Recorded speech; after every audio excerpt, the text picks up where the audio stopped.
Al-qasamah. Al-qasamah tu halifu al-mudai bil qatli ala muayyin.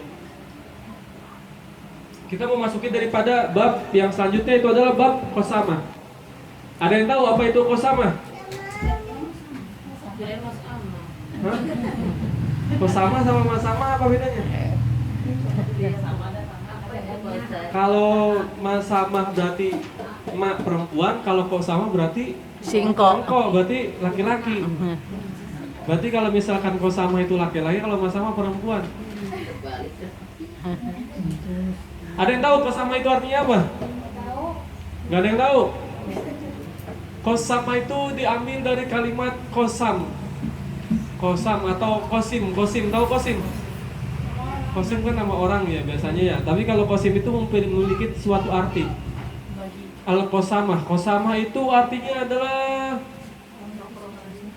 sumpah. Ya, artinya adalah sumpah. Haliful mudai bil qatli alal muayyin, itu adalah sumpahnya seseorang yang dituduh atas perlakuan yang dia tuduhkan. Makanya kalau misalkan dalam tindak pidana atau kriminal ada yang namanya tersangka. Ya, ada yang namanya tersangka. Tersangka itu yang disangka melakukan. Ada pelaku, ada tersangka, ada korban, ada saksi. Nah, ini adalah qasamah, itu adalah apa namanya, sumpah daripada seorang pelaku yang diduga melakukan sesuatu. Jadi disumpahnya ini, seorang pelakunya ini disumpah apakah dia melakukan pembunuhan tersebut atau tidak. Ya. Karena kalau misalkan seseorang, jadi gini, hukum yang diberikan oleh Allah Subhanahu wa taala hukumnya adalah mutlak. Dan hukum yang sifatnya syariah atau yang namanya syariat itu dibuat oleh Allah Subhanahu wa taala untuk membagi penghukuman di dalam antar manusia, ya, antar manusia. Tetapi kita harus sadar, kita harus paham bahwasanya hukum Allah Subhanahu wa taala itu sifatnya adalah mutlak. Hukumnya sifatnya adalah mutlak. Jadi misalkan ada orang yang bersumpah untuk dia bersumpah tidak melakukan suatu perbuatan, kayak misalkan kejahatan atau apa segala macam, dan tidak ada buktinya, maka sumpahnya itu yang dibenarkan. Maka sumpahnya yang dibenarkan. Kenapa? Karena dalam hal ini hukum Allah itu sifatnya mutlak. Jadi ketika dia bersumpah membawa nama Allah, maka orang tersebut sudah dibiarkan sama orang-orang yang lain. Begitu juga dengan hakim. Makanya kalau misalkan kita dituduh melakukan sesuatu, kalau yang sifatnya bercanda, biasanya kan kita gitu ya. Misalkan ada suara kentut atau ada bau nih ya. Kamu kentut ya? Demi Allah saya mah nggak kentut. Cuma begitu kan.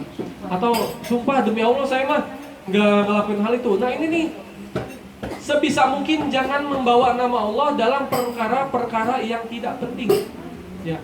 Karena membawa nama Allah itu diperhususkan kalau misalkan dia membuat qasamah saja, membuat sumpah dituduh dengan sesuatu yang sifatnya pengadilan. Ya. Kalau sesuatu yang sifatnya serius, misalkan kita dituduh zina, maka boleh kita mengatakan demi Allah saya tidak melakukan zina.